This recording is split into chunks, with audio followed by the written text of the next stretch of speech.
Greetings to you as we continue in John's Gospel. Or we probably do. We certainly continue in what's printed in most versions of John's Gospel, uh, chapter 7, verse 53 to chapter 8, verse 11, the story of the woman caught in adultery. Now, much ink has been spilt, and these days many computer keys pressed and probably worn out by New Testament experts trying to decide,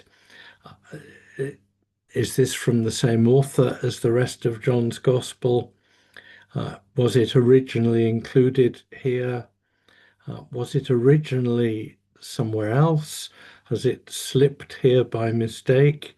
Is it a much later edition and not something contemporary with Jesus' life, but either remembered or embellished or made up and added in uh, years later than the rest of this gospel? You can't definitively prove any of those things either way.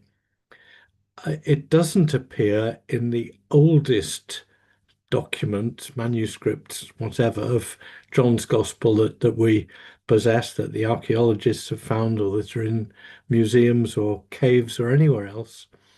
It appears in a number of later versions of John's Gospel. It sometimes appears in slightly different places, earlier on in chapter 7, or at the end of the Gospel, or even towards the end of Luke's Gospel. So we don't know for sure. We simply don't know. And in terms of the language and one or two of the expressions used, you could argue that this reads a bit like Luke. In other ways, you could say this really is John. I want to say it fits in theologically with the wider passage, um, chapters 7, 8, 9, 10, which I'm seeing as a pretty much a unit of Jesus in the temple around the time of the Feast of Booths or Tents or Tabernacles. It fits. It's been printed in John's Gospel for many hundreds of years, and it belongs somewhere in the story of Jesus, I'm quite sure. It gives us a very interesting, slightly different perspective on Jesus, but not contradictory to anything else we've seen. But as I've said, fitting in theologically in theme very much with the wider passage that we're in, which is Jesus making very strong statements about himself, as we've seen, in effect, calling himself the water of life, or at least the source of the water of life.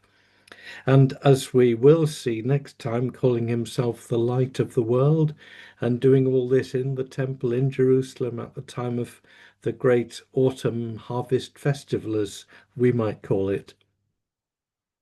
It fits into that passage where Jesus is making these astonishing claims about himself. And at the end of chapter 8, before Abraham was, I am, which isn't usually seen as one of the I am sayings in John's Gospel, but in some ways is one of the most powerful.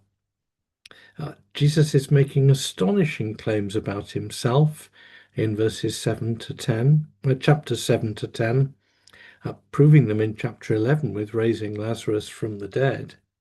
I am the resurrection and the life.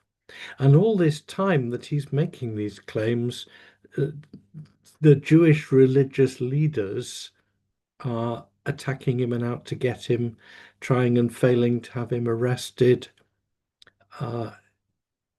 And his arguments are defeating theirs time and again. And that's what's going on here. Different argument, but again, completely demolishing what the Jewish leaders and teachers are wanting to say and do. So I'm not terribly bothered which bit of John's Gospel you should stick this into, whether after 7 verse 36 or where we've got it after 7:52 or the end of chapter 21 or near the end of chapter 21 or indeed in Luke 21. You can put it wherever you like, but it's a wonderful story about Jesus and it tells us an awful lot. And it's set in the temple where he's teaching. So it sits very naturally here at this point in John's Gospel. Let's not worry about that stuff. Let's look at what it says and means. John 7:53. Then each of them went home while Jesus went to the Mount of Olives. Remember, he's been in the temple discussing, teaching, being challenged, firing back. The Mount of Olives, uh, from the temple, you look down into a great valley, which is outside the old city of Jerusalem. It's part of the modern city, but the temple mount and then the valley below was the boundary of Jerusalem. And the other side of that valley is the Mount of Olives, a hill rather than a mountain, except that it's all up sort of around 4,000 feet, so it above sea level. So we would, it is a mountain, but when you're going from Jerusalem, you're going down a valley and then up another hill, and that hill is the Mount of Olives with still olive groves planted on it, though much else now, and a little bit of a tourist or pilgrim trap, and a huge, more modern Jewish cemetery covering parts of it, and a very ancient Jewish cemetery covering parts of it. But still, there are olive groves there and some very ancient olive trees. You go up to the top of the Mount of Olives, and you come to, uh, again, lots of touristy things now, but the beginning of the village is just the other side, which includes Bethany. Now, whether Jesus was staying with Mary and Martha and Lazarus, his friends, at this point, we don't know. It doesn't say he was, or whether he simply went to the Mount of Olives, where he regularly prayed. The Garden of Gethsemane is the bottom part of the Mount of Olives. He regularly went there to pray and to be quiet and to focus on being with God. And I don't doubt he sometimes spent the night there and sometimes may have slept there. We don't know exactly where he went. They went home. Jesus went to the Mount of Olives. Early in the morning, verse 2 of chapter 8, he came again to the temple. All the people came to him, and he sat down and began to teach them. That's what he does in the temple, and other rabbis, teachers do that in the temple. If you are English, or if you know London, it could be a bit like Hyde Park Corner. Anyone could go into the temple precincts and teach. You would teach sitting down rather than standing on a soapbox, and crowds would gather around you depending bluntly on how good you were or how interesting or whatever. He sat down and began to teach the scribes and the Pharisees. Here come the enemies, although scribes isn't a word that comes much in John's Gospel. He doesn't go with that one. He has Pharisees, the leaders of the Jews, the chief priests, very often. The use of scribes is a bit more Luke, if you want to go on those arguments. But then the scribes are the people in charge of the writing and reading in the temple, the censors, if you like. I don't mean using incense, I mean approving what is or isn't biblically, in their terms, sound and correct. So they would certainly be there. Scribes and the Pharisees brought a woman who'd been caught in adultery, and making her stand before all of them, They said to him, Teacher, this woman was caught in the very act of committing adultery. Now, in the law, Moses commanded us to stone such women. Now, what do you say? They said this to test him so that they might have some charge to bring against him. A little bit of background doesn't hurt.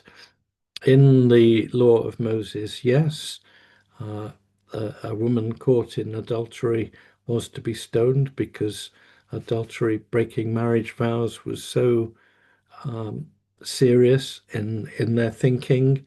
Not least because, as the prophets explained again and again, God saw himself as in a covenant relationship with Israel, in a marriage with Israel.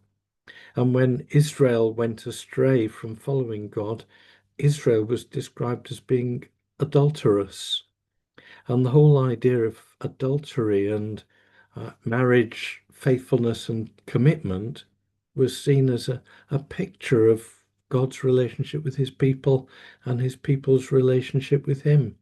And turning away from God to worship other gods was, the worst thing you could do. This is first of the commandments being broken, and adultery is seen as parallel with that in various ways.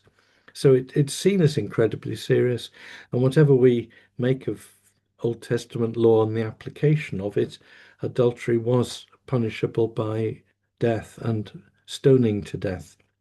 However, the law of Moses made it very clear that both parties, adultery involves a man and a woman, both parties would be stoned to death, not just the woman.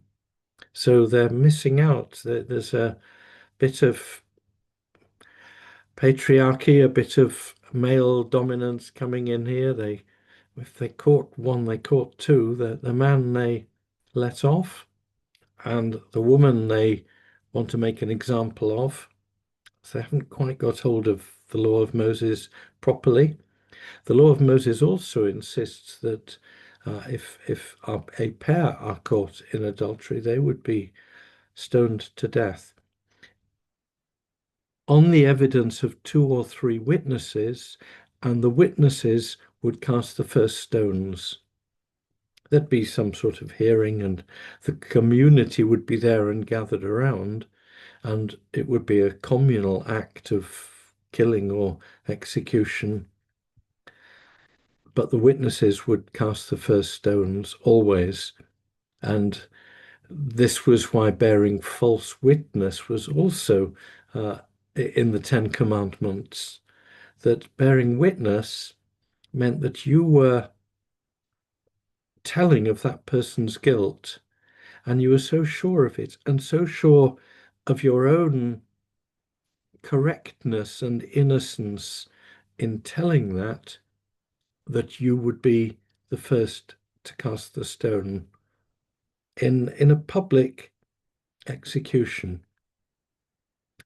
And of course, the penalty for false witness was that you suffered the same penalty as the person you were accusing would suffer. So if your witness against someone that might lead to the death penalty was anything less than perfectly correct, you too were subject to the death penalty. It was a big safeguard against false witness, as well, of course, as a law against false witness.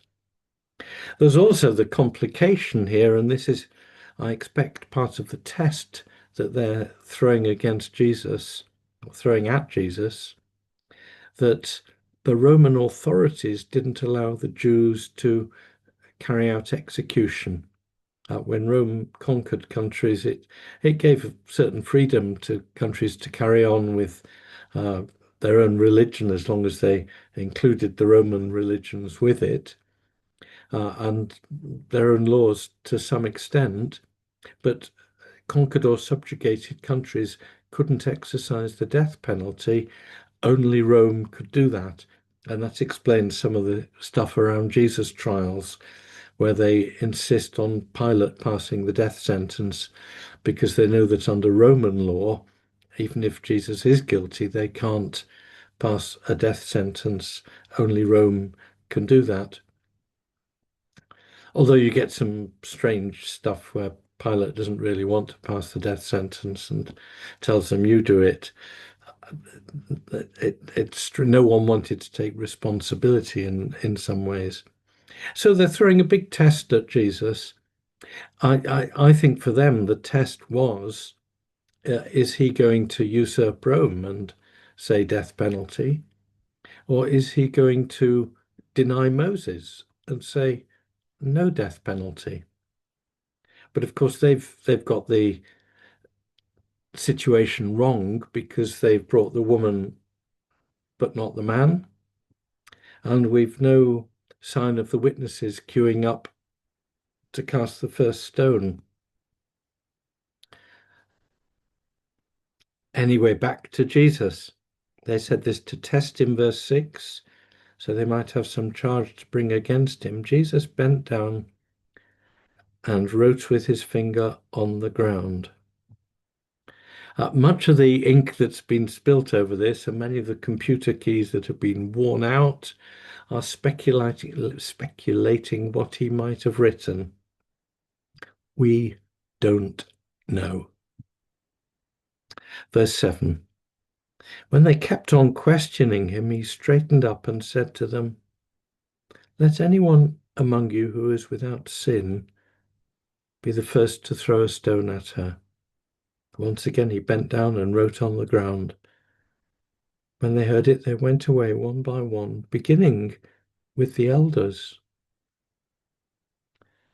The elders got it. They knew that in the law of Moses, only the accuser could cast the first stone, and the accuser was making, of the accusers, witnesses, and they were making themselves subject to a very, very fierce law if their witness proved in any way false. And the elders knew perfectly well they weren't sinless. And Jesus, as usual, takes Moses' law and doesn't do away with it, he toughens it. Moses' law says the witnesses must be absolutely clear-cut, sort of, as we might say, pure in their motives, the truth, the whole truth, nothing but the truth. And the witnesses take responsibility for the penalty. And Jesus says, actually, it's not just the witnesses who have to be responsible in this way. It's everyone who takes part in a public execution has to be beyond criticism, has to be absolutely sinless and pure. In effect, he's doing away with Moses' death sentence by taking Moses' teaching to a deeper level, not just externally, but internally, as he keeps doing with law. Can you be part of this public execution? Only if your heart is clean.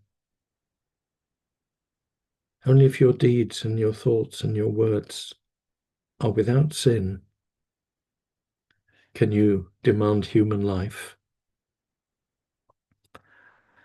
He's gone heavy with them, and the elders, the experts in the law, the leaders, they get it. They get it straight away. You know, what the crowd made of it, we don't quite know, although they disappeared too. But the law experts realized Jesus had rumbled them on a point of law. And he was taking Moses' law not to an extreme, but to where it needed to go. Not just externally.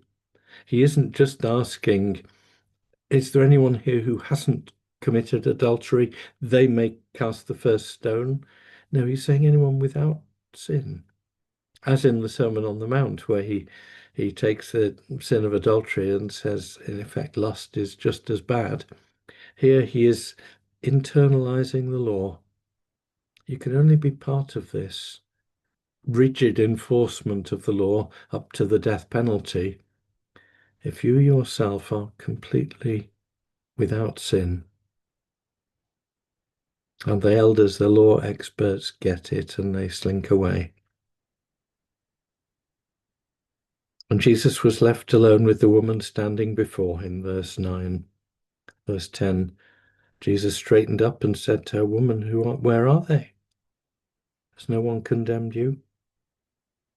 She said, No one, sir.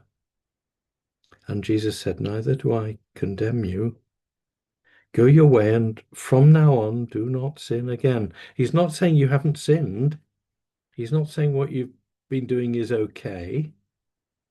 He's saying, don't sin again. I'm not condemning you. I'm not choosing to condemn you or judge you.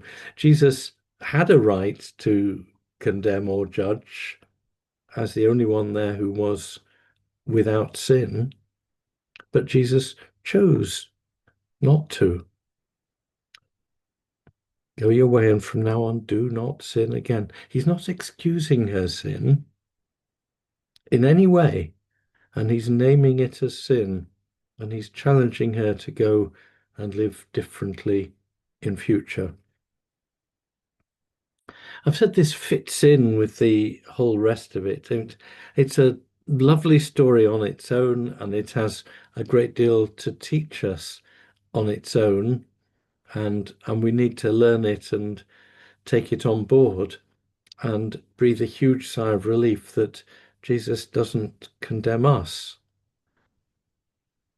And if we have sin on our hearts or consciences, Jesus could well say, it's acknowledged, it's there. I'm not condemning you. Go and sin no more. And that's a lovely message to hear, whatever is on our hearts or consciences, until the final judgment. But we can know Jesus' forgiveness in this life and his permission to start again. Go and sin no more. That's wonderful. I'm not condemning you. The action might have condemned you, but under the process of law, which I am in the process of enforcing, you're not condemned, because no one here will condemn you or cast the first stone. They're not pure enough, clean enough in their hearts or in their actions. And I, even if I am clean enough, I'm not condemning you. Isn't that wonderful?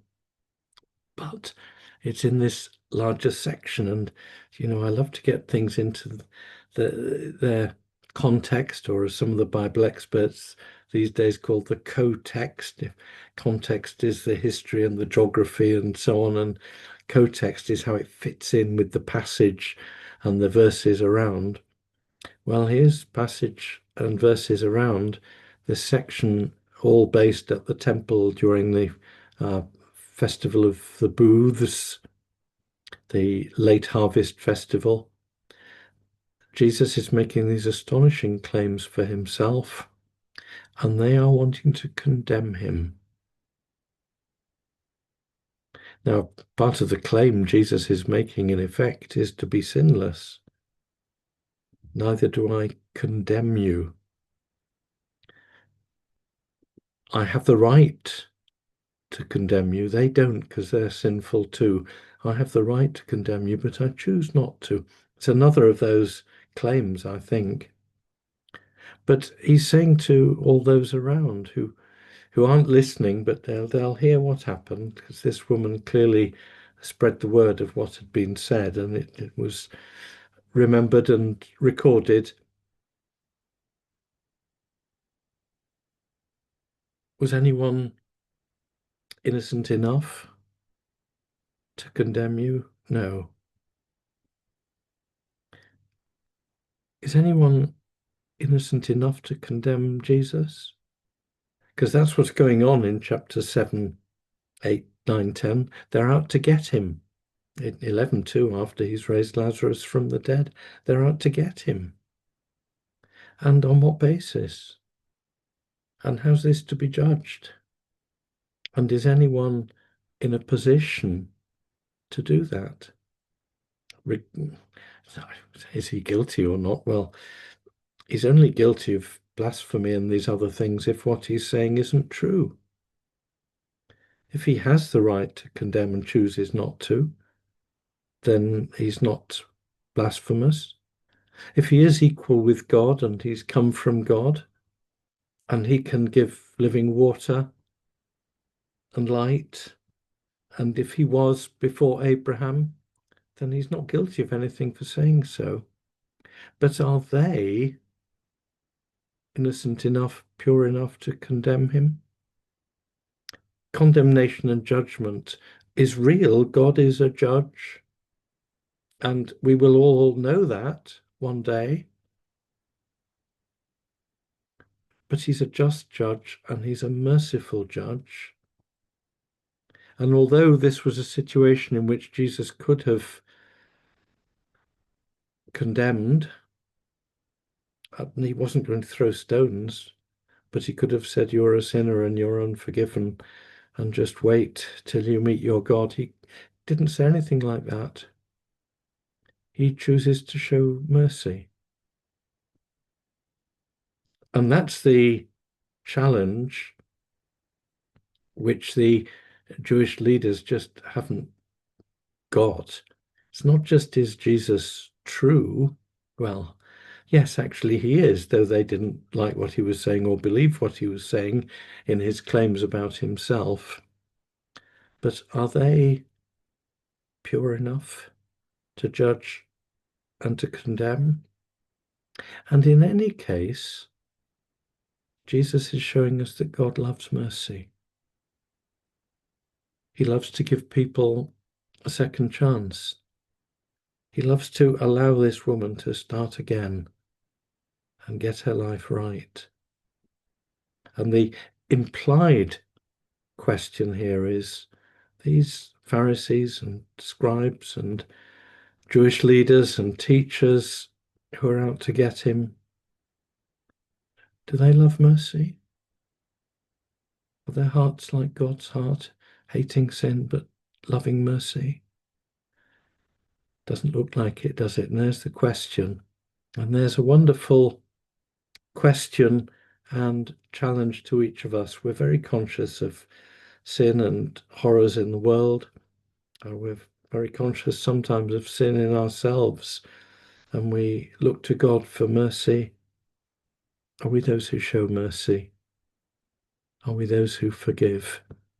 Are we those who rejoice when someone who's wronged us wants to start again? Jesus sets us many examples and teaches us many things. More next time. God bless.